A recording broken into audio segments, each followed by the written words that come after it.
سلامونه دوستانو یوې خورکۍ پیغام را لېږلی ده خپله ستونزې مو سره شریکه کړې ده لیکلي دي سلام استاد زه په بهر کې ژوند کوم او ډېر مې زړه غواړي ستاسو په سیمینارونو او د مشاورو په جلسو کې ګډون وکړم خو نسم کولی بلې پرته له شکه زه نسئ کولی ښه په سیمینارونو کې خو نسئ کولی ځکه چې دلته حضوري دي موږ دلته په افغانستان کې د نت ستونزه لرو او موږ په آنلاین ډول د ویبینارونو او زوم کلاسونو او نورو برخو کې لږ ستونزې لرو متاسفانه خو تاسو کولی شئ چې مشاوره کې ګډون وکړئ موږ هم آنلاین مشاوره لرو هم حضوري او زموږ په بهر کې ډېر مراجعین دي چې موږ سره آنلاین مشاورې لري تاسو هم کولی شئ ګډون پکې وکړئ له بده مرغه ښه په جلسو کې ګډون وکړم خو نسم کولی له بده مرغه زه غواړم خپله یوه ستونزه همدلته له تاسو سره شریکه کړم که امکان لري همدلته یې ځواب راکړي ستونزه مې دا ده چې له واده مې لږ کلونه کیږي خو له خاوند سره مې ستونزه پیدا سوې او هغه دا ده چې ما له نورو سره مقایسه کوي ښه کارونه مې نه ګوري او هیڅ تشویق او مننه نسته زه هم توقع نه لرم خو چې لږ تېروتنه وکړم نو بیا نورې ښځې راته مخته ښیي او ما پې سوځوي هیله کوم استاد د مقایسه کولو په بدو عواقبو خبرې را سره شریکې کړئ زه غواړم همدا موارد زما خاوند هم واوري ښه کله چې خپرونه شریکه سولو په یوټیوب کې په نورو زموږ په فیسبوک او انستاګرام کې تاسو کولی شئ خپل خاوند ته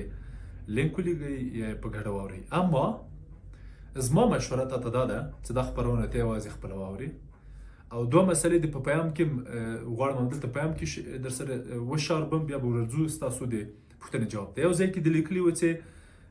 داسې لږ تېروتنه که رانه وسي نو بیا نورې ښځې راته مخته کوي یعنې له دې معلومیږي چې تېروتنې ستا په ژوند کې دي دویم دا چې تاسو ویلې چې توقع نه لرم خو ما ښځې راته مخته کوي او ما پې سوځوي یعنی ته ښه پوهېږم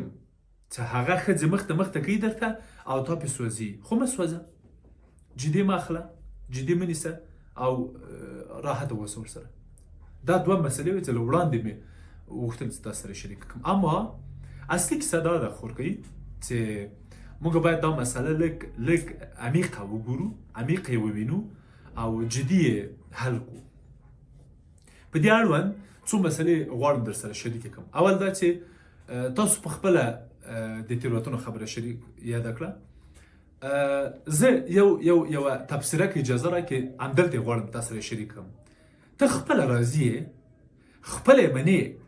چې ته ځینې تېروتنې لرې زه فکر کوم چې دا تېروتنې چې ته وایې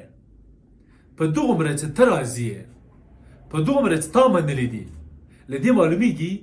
چې ګڼې نورې کیسې هم سته چې هغه د خاوند به موږ سره شریکې کړي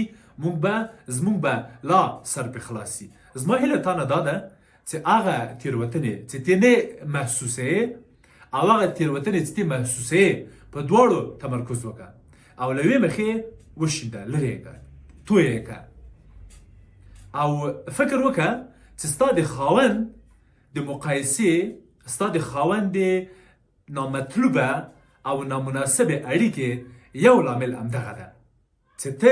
ځینې تېروتنې لرې او ځینې تېروتنې هغه ویني ته هغه چې هغه یې ویني او هغه چې ته خپله احساسې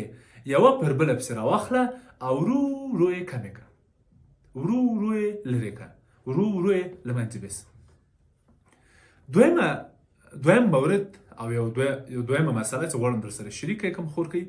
هغه ستاسو د ډېر حساسیت مسله ده یعنی تاسو یو ډول د خاوند مقایسه کول پرتله کول ځان ته د خپل ځان د ضعف ټکی ګڼلی او خاوند دا خبره موندلې چې راځه د دویمې ښځې خبره د بلې ښځې پرتله او مقایسه دا ورته یادوه په دې سوځوه که ته دا نقطه ضعف دا خپله دغه نیمګړتیا راواخلې او ورته ووایې چې نور ماته مهمه نه دي زه دا منمه چې په دې دنیا کې تر ما ښې ښځې هم شته تر ما ټیټې ښځې هم شته او زه هم کېدای سي په یوه کټګورۍ کې راسم.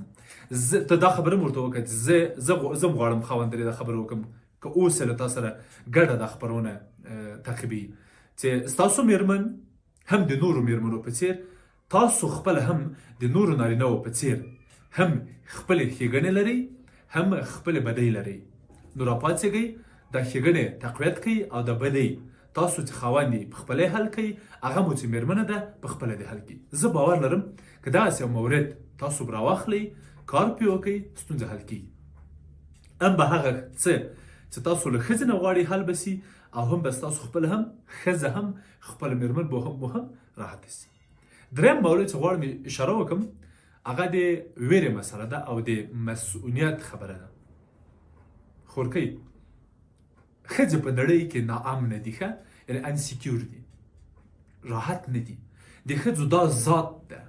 ښه ټولې ښځې په نړۍ کې ناامنه موجودات دي یعنې ناامن یعنې امن نه لري ښه دا چې دا جنیټیکي کیسه ده چاپېریال همداسې جوړې کړي دي د دوی دغه جنسیت همدغه ایجابي هر څه چې دي هغه زه په ټولو باندې عقیده لرم چې ټول په دې برخه کې نقش لري هم کلتور هم کورنۍ هم جنیټیک هم حتی مذهب هم فرهنګ کلتور حتی لوستوب او نه لوستوب حتی ښکلیتوب او ناښکلیتوب دا ټول نقش لري چې یوه ښځه د ښځې په ناامنۍ کې ونډه واخلي. کله چې ته ناامنې اوس غواړم دا ووایم تا ته چې ته ناامنې او خاوند هم که دا خبره اوري زه د خاوند ته غواړم دا ووایم چې ستا میرمن ناامنه ده انسیکیور ده ښه په داسې وضعیت کې چې ته بله ښځه ورسره مقایسه کوې یا بله ښځه ورته مخته کوې وړاندې کوې یا د بلې ښځې د کولو کیسه کوې یا د بل چا د صفت مسله کوې ښځه د فکر کوي چې زه وړ نه یم د دې سړي زه د دې سړي ډېره نه یم خوښه ما دا سړی ډېره نه غواړي او